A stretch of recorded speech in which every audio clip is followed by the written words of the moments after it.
Bonjour à toutes et à tous et bienvenue à The Green Show. J'ai le plaisir d'accueillir aujourd'hui le député Philippe Latombe dans nos bureaux à Paris pour cette première émission. La souveraineté numérique, un rêve ou bientôt une réalité ? La souveraineté numérique française, tout le monde en parle.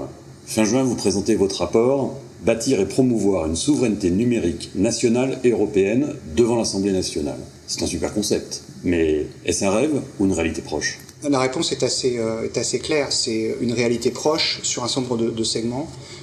C'est d'abord une nécessité absolue. C'est que si nous ne reconquérons pas notre souveraineté numérique, nous ne serons pas armés pour l'avenir pour avoir une industrie, des emplois dans le monde de demain. Donc nous en avons absolument besoin. Et la plupart des hommes politiques, notamment au niveau européen, s'en sont rendus compte. Donc ils ont lancé un certain nombre de grands chantiers. Donc oui, c'est une réalité proche, mais pas sur tous les segments. Il y aura des segments sur lesquels les investissements vont mettre du temps avant de produire des effets. Je pense notamment aux semi-conducteurs, peut-être qu'on en reparlera. Mais ça prend du temps parce qu'il faut de la conception et des fonderies. Sur les services numériques, avec de la réglementation et avec l'émergence d'écosystèmes, c'est tout à fait faisable et c'est faisable relativement rapidement. D'accord. Alors, le bon niveau, il est plutôt national ou européen ? Ah non, c'est un niveau européen. On a des initiatives qui peuvent partir du niveau national, notamment dans le soutien des écosystèmes, mais c'est au niveau européen que ça doit se faire. La réglementation, on l'a vu avec le RGPD, n'a d'intérêt que si elle est au niveau européen. Et puis la géostratégie du numérique se fait sur des grandes plaques. On voit les Américains avec leur domination économique, on voit les Chinois avec la pression sociale qu'ils mettent sur leur propre marché intérieur et sur la conquête via les routes de la soie numérique, notamment en Afrique. Et puis il y a l'activisme russe qui est entre les deux, qui aujourd'hui montre que c'est au niveau européen qu'on doit pouvoir construire quelque chose. Vous faites allusion à un événement récent particulièrement ? Oui, il y a eu par exemple une attaque sur le CNED dans le cadre de l'enseignement à distance de l'école. Mais de l'activisme russe ou chinois ou nord-coréen, on en a assez régulièrement. Des attaques de déni de service, il y en a quasiment tous les jours venant de ces plaques-là. Donc c'est le niveau européen le meilleur niveau. Vous connaissez très bien l'écosystème français, vous auditionnez régulièrement les différents acteurs. D'après vous, quelles sont les forces et les faiblesses de notre écosystème ? Je pense qu'on a un des écosystèmes les meilleurs, enfin l'un des meilleurs écosystèmes au monde, parmi les trois. Alors je ne vais pas le dire qu'il est le premier ou le troisième, mais allez, il est sur le podium sans aucun doute. C'est notamment, mais peut-être qu'on en reparlera aussi, lié à l'ANSSI et à son rôle de catalyseur de cet écosystème. C'est vraiment une force et donc il faut qu'on capitalise là-dessus. La faiblesse, c'est l'hétérogénéité. On a un écosystème très hétérogène avec des entreprises plutôt de petite taille et qui n'ont pas réussi à s'intégrer ou s'implémenter les unes les autres pour pouvoir faire face. Et face à des grands mastodontes que sont notamment les Américains, ça pose un problème. C'est vrai qu'il y a une multitude d'initiatives au travers d'associations, de labels, de référentiels, à tel point que certains se retrouvent quasiment en situation de concurrence entre eux. Donc comment faire aujourd'hui pour aligner tout le monde ? C'est certainement un mal français. On a l'habitude de vouloir être le propre chef de sa propre association, de son propre label ou de sa propre... Donc oui, il y a trop de labels, oui, il faudrait qu'on arrive à simplifier. Dans l'écosystème, il faudrait qu'on simplifie les choses, qu'il n'y ait qu'un ou deux porte-paroles, qui soient réellement des porte-paroles de l'ensemble de l'écosystème et qu'il n'y ait pas de guerre ou de concurrence entre ces labels. Et je pense que l'ANSSI pourrait jouer ce rôle-là. Mais vous pensez qu'il faudrait peut-être créer des méta-organisations, méta-labels, méta-associations ? Soit on fonctionne par des méta-labels ou des méta-associations, soit on intègre l'ensemble de ces labels sur un projet commun, et dans ces cas-là, on n'a plus besoin d'avoir des sous-associations. On peut le voir dans le cadre des confédérations syndicales, salariées ou patronales, ça génère des conflits ensuite en termes de gouvernance à l'interne. Donc peut-être qu'il vaut mieux les intégrer au sein d'un projet commun, d'une filière commune, d'un esprit commun, et dans ces cas-là, on a une gouvernance qui est peut-être une gouvernance beaucoup plus simple et qui évite les tensions. Vous parliez de l'hétérogénéité de l'offre. On a une offre cyber qui est très spécialisée, qui est très riche sur le marché français, mais qui est très atomisée. Comment proposer, à votre avis, aujourd'hui, une offre française globale et comment le pouvoir public peut la soutenir et la fédérer ? Alors, deux questions dans cette question. La première, c'est le marché, il est atomisé, il est hétérogène. Il faut absolument rapprocher les acteurs. Pour rapprocher les acteurs, il y a deux façons de faire. La première, c'est de les regrouper sur des plateformes communes pour que physiquement ils se connaissent. Cybercampus, par exemple, est un exemple où physiquement, comme ils vont se rapprocher, les êtres humains vont se rapprocher aussi, et quand on rapproche des êtres humains, ils ont tendance à discuter, développer des amitiés, et donc développer des projets en commun. Et puis, il y a l'idée de se dire que face à des grands marchés, privés ou publics, si on est atomisé, si on a des offres atomisées, on ne pourra pas répondre à ces grands marchés. Et donc il faut absolument que les entreprises s'agrègent, pas qu'elles s'absorbent, mais qu'elles travaillent ensemble pour offrir une solution commune à un appel d'offres énorme. Ce que les Américains font très bien parce qu'ils ont des GAFAM qui sont en capacité de répondre à des grands appels d'offres et que dans leurs propositions, ils ont tous les aspects. Et bien là, il faut que les entreprises de la tech française se regroupent pour pouvoir faire des offres communes. Et ça ne peut se faire, et c'est votre deuxième partie de question, que si l'État accepte de prendre des solutions qui sont techniquement un tout petit peu plus compliquées parce qu'il faut les agréger et il faut plusieurs briques pour répondre à l'ensemble du marché, plutôt que de dire simplement je vais prendre une seule tête et deux oreilles, c'est-à-dire un seul prestataire, et le prestataire, dans ces cas-là, il n'y en a qu'un seul qui existe. Il est GAFAM, dans la majeure partie des cas. Donc il faut que l'État puisse développer ses compétences et développer sa capacité à acheter intelligemment des briques pour les assembler. Le gros avantage pour l'État, c'est que si ces briques sont interopérables, il va gagner en souveraineté et il pourra faire évoluer son système sans être dépendant des Américains. Généralement, l'État ou l'acheteur public invoque le prix. La tendance acheter français, tout de suite le prix est invoqué comme c'est trop cher. Là, il y a deux réponses. La première, oui, effectivement, jusqu'à présent, on avait dit que le prix était le principal critère des marchés d'appel d'offres publics. Il faut qu'on renverse ce paradigme, sachant qu'on peut y mettre des critères de qualité, et dans ces cas-là, quand on paye la qualité, on sait qu'on paye plus cher que l'offre bas de gamme. C'est ce qu'on voit classiquement partout sur tous les marchés. La deuxième chose, c'est qu'il faut absolument que l'État ait la capacité de se dire que la qualité est ce qu'il cherche. Et la qualité, c'est aussi acheter français, et donc, ou européen. Et que donc, il faut que l'argent public irrigue le tissu économique français ou européen. Et donc, dans ces cas-là, il faut qu'il y ait un renversement de paradigme sur les marchés publics. Quel est pour vous le rôle des certifications françaises dans la volonté de faire avancer notre écosystème? Alors, ce que je disais tout à l'heure, et vraiment je le pense, l'ANSSI est un des symboles de l'excellence française dans le domaine de la cyber. C'est l'agence qui est la mieux notée, qui travaille le plus, qui a le plus de succès. Et donc ces labels sont très recherchés. Ils sont même recherchés par les GAFAM, tellement c'est bon. Et donc l'ANSSI a un rôle de catalyseur assez fort. C'est que quand il délivre un label très exigeant et qu'une entreprise de la tech, une petite entreprise, la décroche, forcément ça lui donne la capacité d'avoir accès à des marchés parce qu'elle a l'excellence de l'ANSSI derrière elle. Donc c'est absolument nécessaire qu'on conserve cette avance, qu'on conserve cette capacité de l'ANSSI à délivrer des labels très exigeants. Il ne faudra pas ouvrir ces labels pour les dégrader. Il faut vraiment qu'ils restent exigeants. Et je pense que le monde de la tech en France et en Europe a envie que ces labels soient très exigeants parce que c'est le moyen de se confronter en qualité avec les géants du numérique qui aujourd'hui essaient de reprendre des parts de marché partout. Sauf qu'aujourd'hui l'ANSSI, dans ce rôle de pompier cyber, est complètement débordé.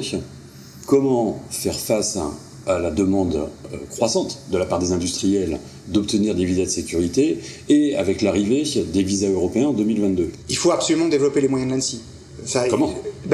C'est une question budgétaire, c'est une question là qui appartient à l'exécutif et au législatif, et donc pour lequel nous, parlementaires, il faut qu'on pousse dans le cadre des budgets pour que l'ANSSI, il y en a d'autres, il y a d'autres agences qui ont besoin, la CNIL a besoin d'effectifs supplémentaires, qu'on ait des effectifs supplémentaires et qu'on donne une vision à l'ANSSI, surtout des effectifs à venir, et qu'ils ne soient pas dans le stop and go.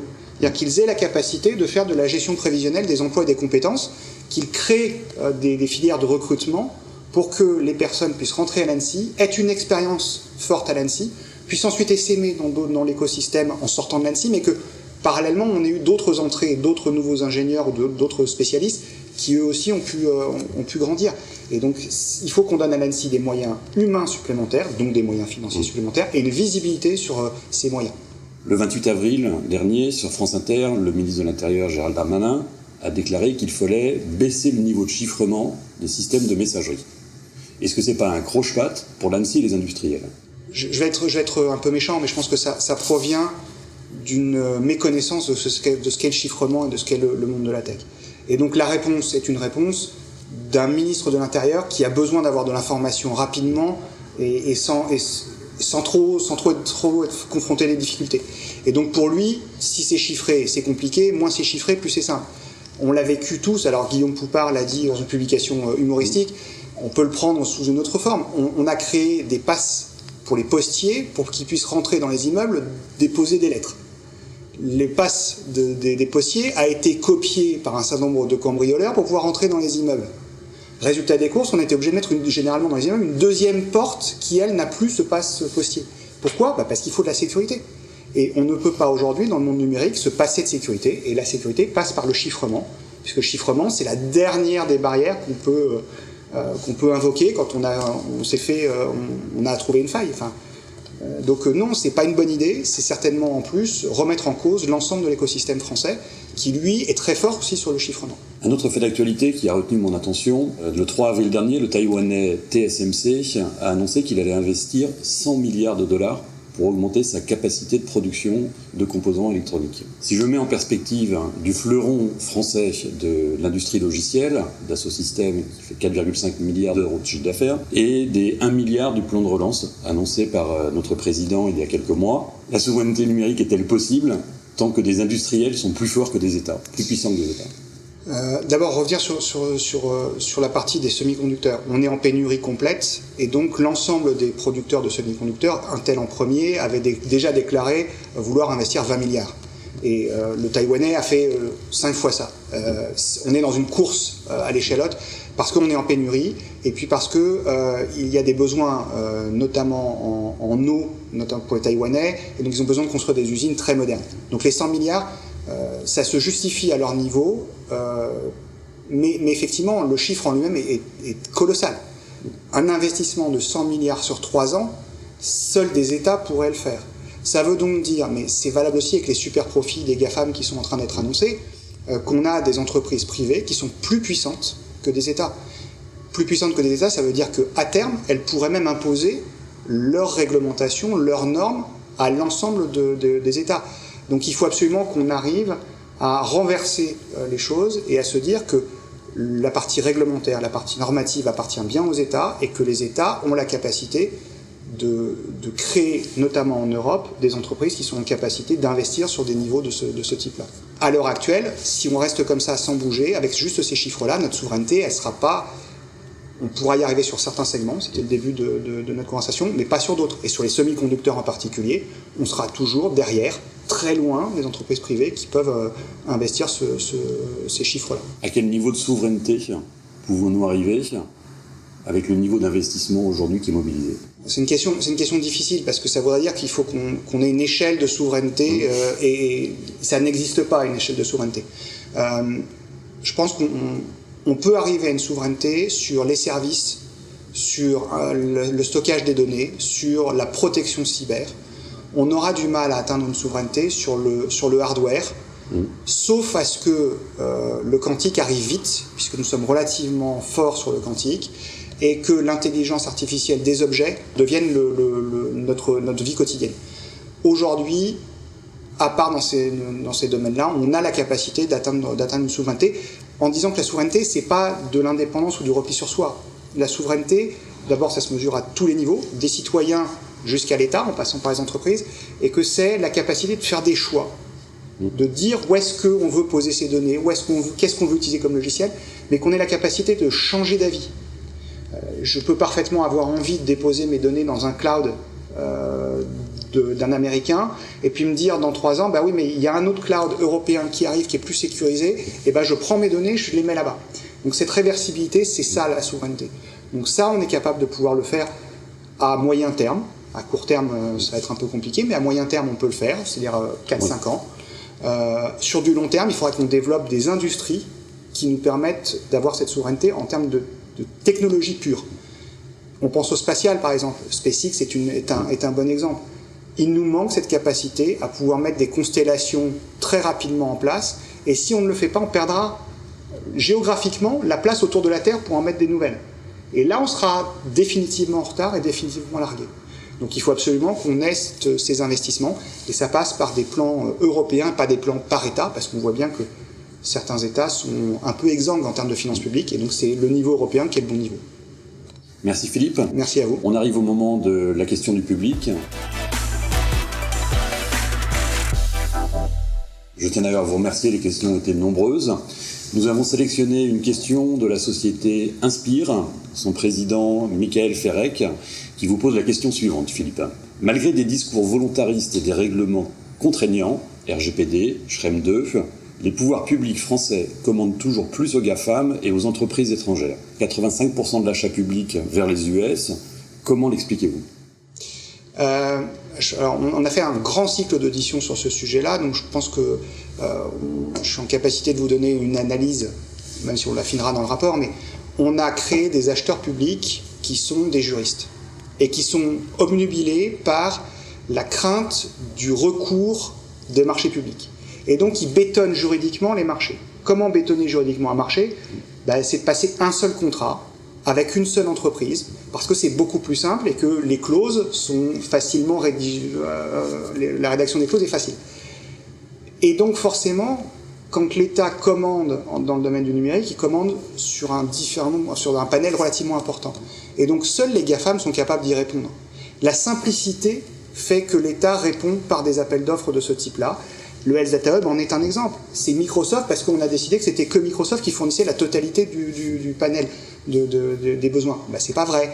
Mais on aurait dû prendre des petites briques, les assembler, et ça nécessite à la fois des ressources en interne, en informatique, et donc des compétences, mais aussi que les acheteurs publics passent plusieurs contrats.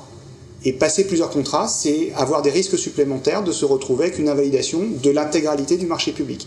Et donc, il y a cette crainte-là. Donc, il faut absolument qu'on inverse les choses, que les acheteurs publics soient des réels acheteurs qui fassent du sourcing et que la partie juridique vienne habiller l'ensemble, mais que ce ne soit pas le juridique qui décide à la place du sourcing.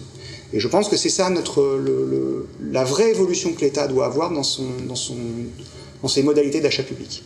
Et ça doit sûrement nécessiter aussi un accompagnement de ces acheteurs publics sur une montée en compétence de la connaissance des solutions pour avoir leurs besoins. C'est clair qu'ils ont besoin aujourd'hui de faire du sourcing. Faire du sourcing, ça veut dire connaître le secteur.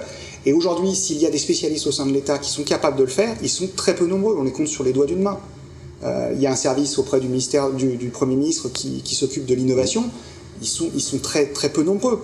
Il faudrait qu'on ait beaucoup plus de ces personnes-là qui essaiment dans l'intégralité des ministères. Il faudra qu'on ait une véritable gouvernance du numérique par l'État, pour l'État, et que donc on ait non pas un secrétaire d'État au numérique, mais un ministère avec une administration, et qui soit en capacité d'irriguer l'ensemble des DSI, de l'ensemble des ministères, pour éviter ce fonctionnement en silo, où de temps en temps on ouvre en open source dans un ministère, mais de l'autre on refuse, où on passe un marché public atomisé dans un ministère, mais pas du tout chez le voisin.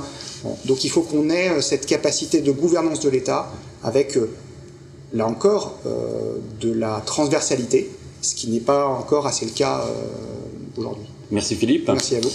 Merci pour vos questions. Le député Philippe Latombe y répondra par écrit et nous vous partagerons toutes ses réponses. Pour conclure, Philippe, quels sont les 3 mots à retenir de cet échange ? Le premier, c'est qu'on a de l'espoir. De l'espoir parce qu'on a la capacité à acquérir de la souveraineté dans le domaine du numérique à moyen terme, pas sur tout, mais sur une grosse partie de ce qui concerne nos citoyens. L'Europe, parce que c'est par l'Europe qu'on arrivera à le faire, même si parfois ça semble contraignant. Le RGPD a été contraignant pour les entreprises notamment, et je le sais, mais c'est aussi une force. C'est ce qui fait qu'en Europe, on a la capacité à se protéger, à protéger nos données, et qu'on va pouvoir réacquérir ce type de souveraineté. Et le troisième mot, c'est, j'allais dire le mot effort, parce que j'ai pas envie d'être négatif. Je pense qu'il faut que les collectivités, on en a parlé à différentes reprises, les collectivités qui vont se numériser à toute vitesse, pensent cybersécurité, pensent protection des données. Et donc il faut qu'elles fassent l'effort de l'intégrer dès le départ quand elles vont construire leur smart cities, parce que si on ne le fait pas, on risque d'avoir nos données qui vont partir partout. Et on aura aussi en plus des risques de hacking venant de l'étranger, et ça, ces failles de sécurité peuvent être, on l'a vécu avec les hôpitaux, extraordinairement dérangeantes pour la vie quotidienne des citoyens européens. Merci Philippe. Merci à vous. Merci à tous d'avoir participé à cette première émission. Je vous donne rendez-vous début juillet pour la seconde émission de The Green Show. Très belle journée.